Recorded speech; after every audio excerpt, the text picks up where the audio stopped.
మీరు చాలా సాంగ్స్ రచించారు కదా! అంటే గీత రచయితగా మీకు చాలా పేరు ఉంది.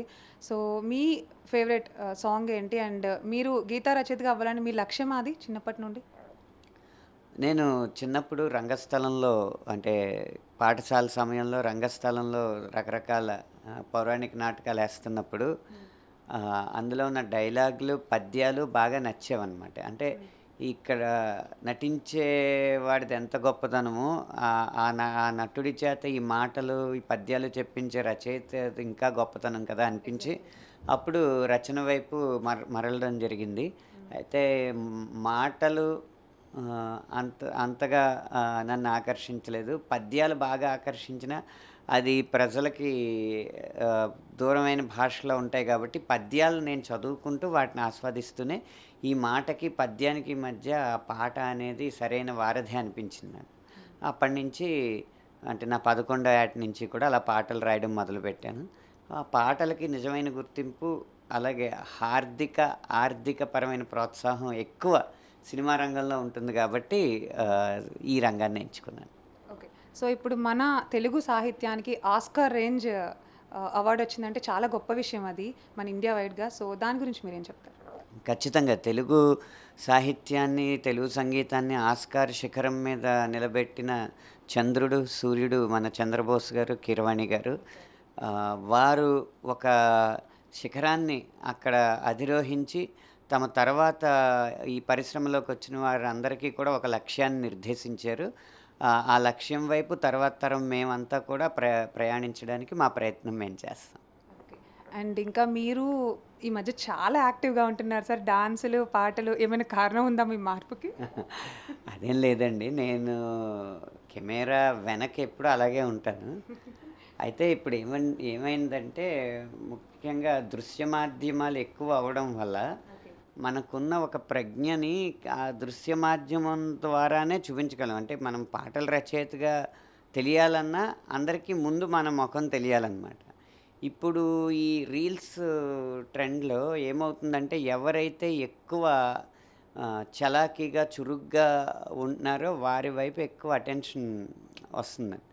ఆ ఇదిని ఇప్పటి కాలానికి అనుగుణంగా నేను అలా మారడం జరిగింది. ఇంకోటేంటంటే మళ్ళీ నాకేదో చిన్నప్పటి నుంచి డాన్స్ వచ్చని గానీ అదేమీ లేదు. నిజంగా నేను డాన్స్ అనే పరీక్షలో 100 మార్కులు పెడితే నాకు -50 మార్కులొస్తాయి. అందులో డౌట్ అయ్యో! లేదు.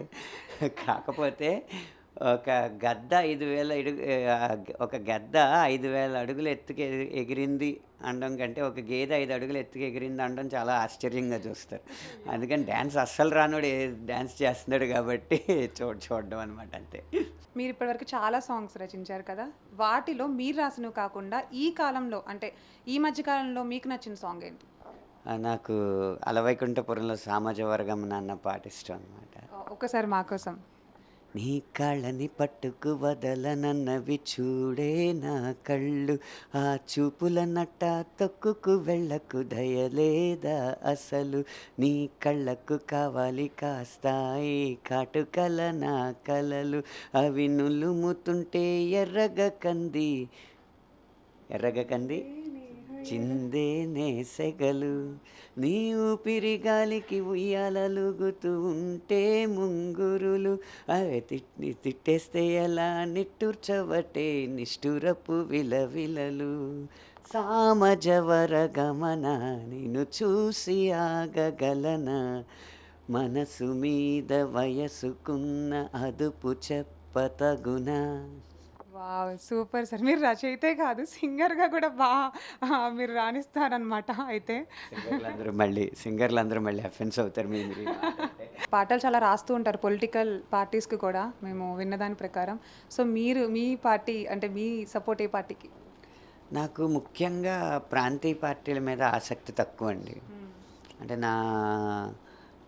నా వ్యక్తిగత అభిప్రాయం ఏంటంటే, ప్రాంతీయ పార్టీలనేవి హ్మ్. ప్రాంతీయ ప్రయోజనాల కోసం అన్నట్టు ప్రారంభమై, హ్మ్. ప్రాంతీయ విద్వేషాల్ని రేకెత్తే వైపు, హ్మ్. అలాగే వారసత్వపు అవినీతిని పెంపొందించే వైపు నడుస్తా ఉంటాయన్నమాట. ఏ హ్మ్. ప్రాంతీయ పార్టీ చరిత్ర చూసినా ఏమున్నది గర్వకారణం అని హ్మ్. భారతదేశంలో పుట్టుకొచ్చిన ప్రాంతీయ పార్టీలన్నీ అలాగే తయారయినాయి. హ్మ్. అందుకని నాకు జాతీయ పార్టీల మీద ఆసక్తి ఎక్కువ. జాతీయ పార్టీలు అన్నప్పుడు ఆహ్, ఆహ్, ఉన్న 2 ముఖ్యమైన జాతీయ పార్టీలు, ఒక పార్టీకి జాతీయ భావాలనేవి తక్కువ.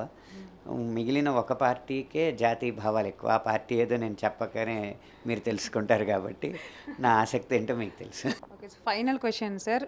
మాలాగా అంటే మీలాగా ఇన్‌స్పిరేషన్ ఉన్న వాళ్ళకి, మీలా అవ్వాలి అనుకునే వాళ్ళకి, పాటల రచయిత అవ్వాలనుకునే వాళ్ళకి కానీ, సింగర్స్‌కి కానివ్వండి, మీరిచ్చే బెస్ట్ సలహా ఏంటి? అంటే బెస్ట్ టిప్? సహనంతో ఎదురు చూడడం ముందు. ఒక డాక్టర్ అవ్వాలంటే 4.5 సంవత్సరాలు పట్టొచ్చు. ఒక ఇంజినీర్ అవ్వాలంటే 4 సంవత్సరాలు పట్టొచ్చు. అలా ఒక సంగీతం నేర్చుకోవాలన్నా 6, 7 సంవత్సరాలు పూర్తిగా సాధన చేస్తే అవుతుంది. అలా పాటల రచయిత అవ్వడానికి కూడా ఒక సమయం ఉంటుంది. ఏంటంటే ఈరోజు గనక మీరు పాటల రచయిత అవ్వాలనుకుంటే, ఈరోజు కాగితం మీద మొదటి అక్షరం మొదలుపెడితే, మీరు పూర్తి స్థాయి పాటల రచయిత అవ్వడానికి 15 సంవత్సరాలు సమయం పడుతుంది. కాబట్టి ఇదేదో క్రాష్ కోర్స్ లాగా చేసుకుందామనో, లేకపోతే వెంటనే దూకేసి ఏదో పాట హిట్ కొట్టేద్దామనో కాకుండా, అంత సహనం మీరు అలవరుచుకోవాలనేదే నా సలహా. 15 సంవత్సరాలు ప్రయత్నించండి. ఏ నేపథ్యంలో పుట్టిన వారైనా, మీకు జీవితంలో ఏ ఆర్థిక స్థితిగతులున్నా, మీరు 15 సంవత్సరాల్లో పాటల రచయిత ఖచ్చితంగా అవ్వగలరు. ఇదేదో పుట్టుకతో రావాల్సిన అద్భుతం ఏం కాదు. ఇది కూడా సాధన చేస్తే వచ్చేదే. Right sir. Thank you so much. మా ఆడియన్స్‌కి ఇంకా మీలాగా మిమ్మల్ని ఇన్‌స్పిరేషన్ తీసుకున్న వాళ్ళందరికీ మీరు చాలా మంచి విషయాలు తెలియజేశారు. సో యెస్, చూసారుగా మన బ్యూటిఫుల్ జడ్జ్ అనంత శ్రీరామ్ గారు. ఆయన భావాల్లో తెలుసుకున్న విషయాలు. నెక్స్ట్ టైం మరో గెస్ట్‌తో కలుద్దాం. So sir, all the best for your team and for you two. Thank you.